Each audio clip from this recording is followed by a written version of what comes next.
Hello students, welcome to today's lesson. Today's topic for discussion is professional growth of English teacher. This is for English methodology students, B.Ed second year. Before we go deep into the discussion, let me ask you two questions. Are teachers made or born? Is learning a lifelong process? What is teaching? Okay. So, if you have notebook and pen, you can jot down the answers and you can discuss with me later. Now, let us get into the topic, that is professional growth of English teacher. In this topic, you have two things. One is professional growth and another one is English teacher. How does a English teacher's journey begins? So, we are all aware that degree courses, BA, BCom and BSc, BSc, home sciences, these students what they do, they come out of the after passing out from the degree courses, then they wait to choose any particular profession. So, in the same manner, so when they after exploring the things, after exploring the opportunities and the information, they prefer to enter into, they like to enter into the profession of teaching. That means it is the teacher's profession's journey, career. Okay. So, if they have a goal to enter into the teaching profession to become an English teacher, then what they have to do? All these are mentioned in this professional growth. Okay. So, teaching profession is new to the people who enter into it. It has what you call unknown new skills. For example, I will be mentioning about so many skills throughout my discussion, but let me tell you to satisfy you, like a skill of introducing a lesson, okay, skill of questioning, skill of writing on the blackboard, skill of introducing vocabulary, skill of reinforcement. All these are part of it, they are unknown. So, after exploring all these things, what they do? They like to enter into the profession. That is the main crux of our discussion today. So, NC National Curriculum Framework of Teacher Education 2009 gave something about professional development. It said, it talked to the people who entered into the profession, to the trained teachers, by saying that a trained teacher should be a self-learning person and he should be critical about the changes that are going on in the teacher education. He should learn to work in groups. Team spirit is always very important. Assimilation of new ideas are also very important. So, that is why National Curriculum Framework for Teacher Education 2009 mentioned about these things to make the teacher education a qualitative one. Now, teacher education we all know, and most of the students prepare for EdSet, and then after getting good ranks they enter into the formal training period. That means teaching profession begins with by exploring the opportunities that are there in English teaching profession, and then choosing formal training, then entering into a profession, taking up employment, and then working, going on working, going on learning. All this is a continuous process. So, teacher education is done in 2-3 areas, 2-3 dimensions. Two are there, like pre-service is there. Now, let us say what is pre-service. Pre-service is nothing but this is the career beginning process of entering into a course of teacher education. In Telangana, we have students after passing intermediate, they enter into the D.Ed course. Some of the students after passing their graduation, BA, BCom, BSc, home sciences, they enter into the B.Ed course. So that is known as pre-service. Then what are the organizations entrusted with the pre-service? National Council for Teacher Education. At the national level is the one organization that gives the entire directions for maintaining qualitative education. Let me put one more information, add one more information in this connection. 2010 on April 1st, Right to Education Act was introduced, and it emphasized the trained teachers to work in the schools. So before entering into a teaching profession as English teachers, a candidate has to choose a formal training course, whether it is DED or B.Ed. That is known as pre-service. Then during the program, what do you have? Earlier it was only a 1-year course, now it is 2 years course. You have methodology of English study, and you have so many things related to it. So during the program, the students, they learn continuously learn about how to impart skills of English language to students. Okay, so that is known as pre-service. Then after entering into the pre-service, some of the DED education students, they still move further. They complete their graduations in distance mode and also get ready to complete their B.Ed. That is known as in-service program. You know, like 1986 new education policy said that teacher education is a continuous process. Its pre-service and in-service components are inseparable. So in-service candidates, in-service teachers, through distance mode, through other modes, after entering into the government service or entering into a teaching profession, after began to work in a particular school, they still feel like improving their qualifications. So that is why it is known as in service. They complete this while working. Okay.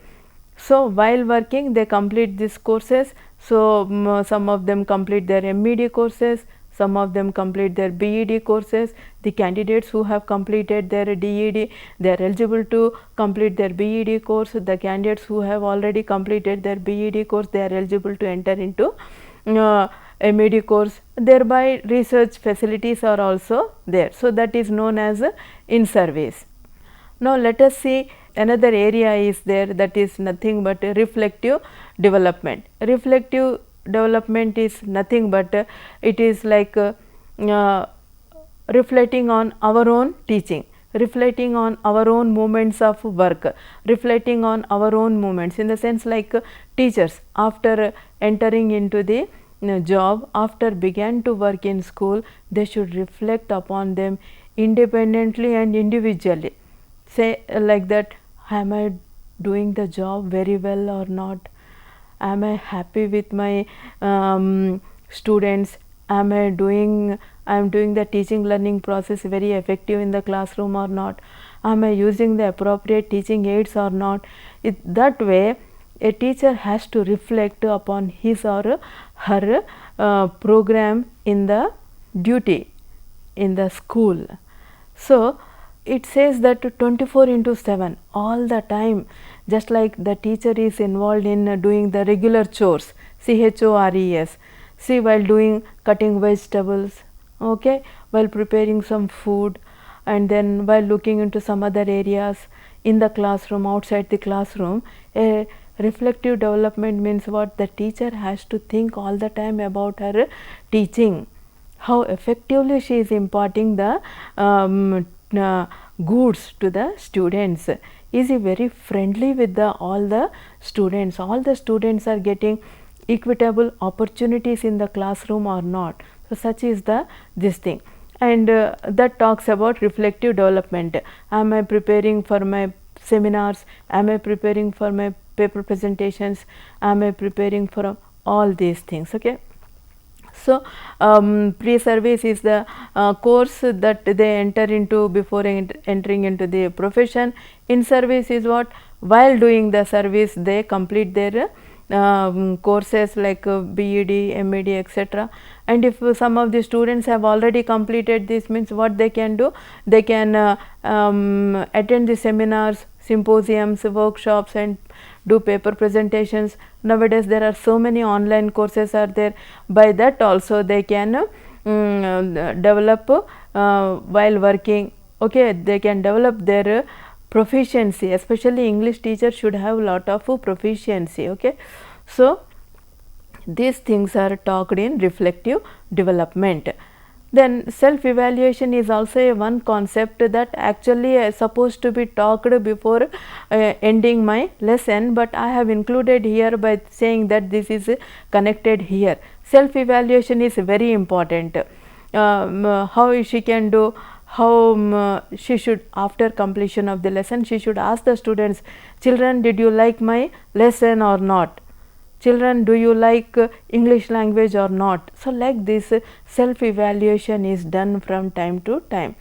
Self monitoring, students feedback is very important. I will again have some more information to you when I come to the topic. I will tell you about the how to collect the student feedback.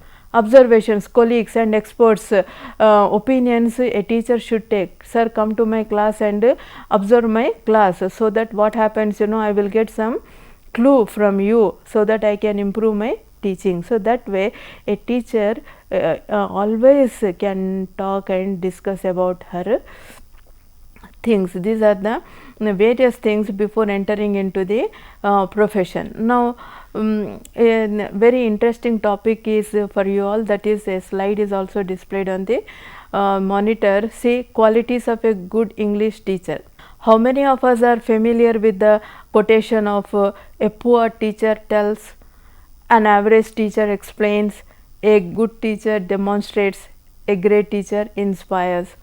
So to tell students complete this assignment, it is poor effect, it has a poor effect, like then you have the teacher is explaining about what the nuclear family and who are the nuclear family, who live in nuclear family, they talk about. Okay, students are very good in grasping some of the things. So they talk about mother-in-law, father-in-law, they talk about son-in-law, they talk about daughter-in-law, then they also talk about mother, father, grandfather. So like this in grammar, how can we address them? In grammar it is addressed as father, mother, common noun. Okay, Priya is a proper noun. Okay, then you have son-in-law, compound noun. So that way explaining. Okay, it also has a less effect, but demonstration, bringing the nuclear family, which is possible or not possible. Then a great teacher inspires. What does it mean? Inspiration means what? How can you inspire a child? For example, bringing his it is a different, like in our present situation, see, you have state syllabus students, you have central syllabus students, you have ICSE students, you have so many poor students coming and attending schools, private management institutions are there. So inspiration is different for different people. So a teacher, by studying his circumstances, then by knowing all his family background and all, then can do some justice to his efforts in getting along the class after the class. In some schools, students do not come to school, like there is wastage and stagnation. So in such cases, a government school teacher can make use of this inspiration. It is something different for different students. Okay, so apart from this, I told you that there is perceptions are there. Perceptions, here is the, I would like to talk about the like top 10 qualities of a good English teacher. This study was conducted by outside India. Maybe it was in the year 2013. A research book carried out this article. So one that explains lesson clearly and gives in details. So this is here is the good English teacher is who. So they have done a study on this. It is a research article. Let us see here, boys and girls.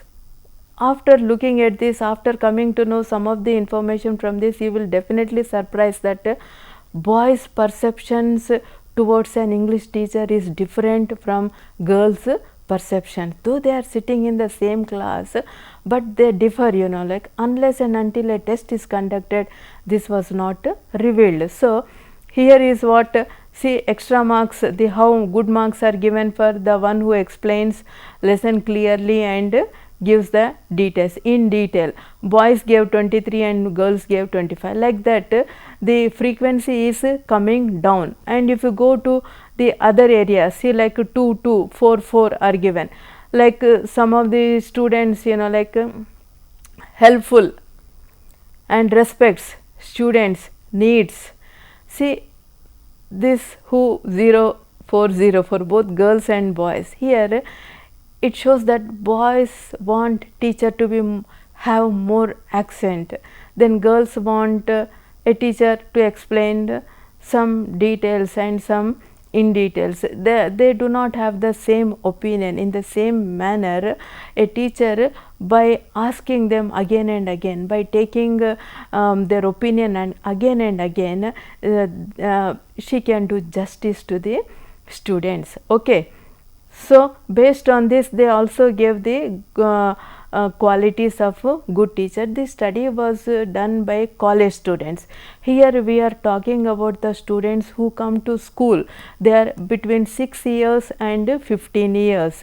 So they come directly from their schools. The school is the first impression, the teacher is the first impression. By knowing all these research results, teacher can really do justice to her profession. Okay, what comes to our mind when we talk about the top 10 qualities? You know, like there are so many things that go into the qualities of a good teacher. Just now we said poor teacher, demonstration teacher, and then inspiring teacher. Inspiring what? Inspiring about what? You know, like a teacher who teaches the subject matter very well. Like say in subject matter, what do you have? You have prose, you have poetry, you have conversation, you have description, you have narratives, you have so many things. All these things teacher should discuss in the classroom. So is that a good teacher? Excellent communication skills in what? In English language. One English, you have 3 different accents: American accent, London, UK accent, Australian accent. So patience, a teacher should have lot of patience. Then teacher's experience, teacher's energy, all these things counted in the results of a very good teacher. Okay. So like just now I said, a self-learning teacher. What is self-evaluation? Self-evaluation is nothing but a teacher who does question, who can question herself about her capabilities, qualifications, can do well, okay, proceed well. So as part of self-evaluation, action research is also very important. This is the topic. Action research is included for the benefit of the teaching learning process in the school environment, in the classroom. Say the group of students who come to class, sometimes we feel that there are no problems at all, but there are some pertinent problems, you know, that a teacher can solve by taking up action research. Okay, action research improves the quality of instruction and enhances the learning. So for example, like school assembly is there. There was a talk about changing the timings of the school assembly. By doing the action research, they can take a decision. It is just related to their particular school. Okay, so like this action research, new technique that was introduced in the year 1940 and 1945. Okay, so Kurt Lewin, a psychologist, American German psychologist.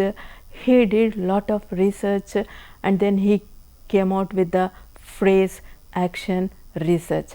Kurt Levin's contribution is also there in Gestalt psychology and in management. So, in management he saw that simple things, if not solved, they might prove a big hurdle or hindrance to something. So, that is why by taking up action research we can solve the problem. He thought, and along with his friend Corey, he came out with this action research. So, immediate application is there with the action research, but it will never be added to the theory. We have basic research, that is big research is there, theoretical research is there, whatever research is done, it has been added to it, applied research. Here also action research, in a way it is also applied and scientific. Now, let us see the methods of action research. When we come to the methods of action research, observation, recordings, questionnaire surveys, structured, unstructured interviews and case studies are there. So, by taking the help of these methods, teacher can start by consulting her colleagues or consulting his colleagues. He can take up action research and by following certain steps. Action research is scientific in nature, I told you just now, because it has a step by step. So, first identify the problem and then collect the data, tell to the colleagues about the topic, and then organize, analyze and interpret the data. See, it is a sequential order. Project method always talks about the sequences, it has also the steps, isn't it? So, that is why in a sequence this is organized and develop a plan to address the problem, implement the plan. So, here it is a continuous repeat the process, evaluate the results of the actions taken, identify a new problem, repeat the process, unlike more formal research. So, action research is a continuous process. See, like a student who is like giving problem in the classroom is a big threat to the teacher. Teacher sometimes was threatened to go, she thought it is not possible for her to enter unless and until a child is sitting. I mean, like his or she is giving threat, problematic. He became a problematic. Say they want to solve this problem, and by doing some other thing. While after analyzing and after giving the answers, what happens? Some more problem comes up. Like his sibling is also there. He is now started doing notorious things. So, it is a continuous process, Action research is a continuous process. An expert alone can do it. Action research can be done at 3 different levels. One is individual action research, collaborative action research, school-wide action research. Individual separately, collaborative means all the teachers at one particular place, all the English teachers across the state, across what you call district can do. By doing all these things, a teacher can evaluate herself, and after starting the professional growth, like after entering into the career of a English teacher profession, after entering into the career of after entering into the employment, then teacher has to learn continuously and then continuously until she is satisfied. This way you can we can do justice to this profession. I hope you all have enjoyed this lesson. Thank you.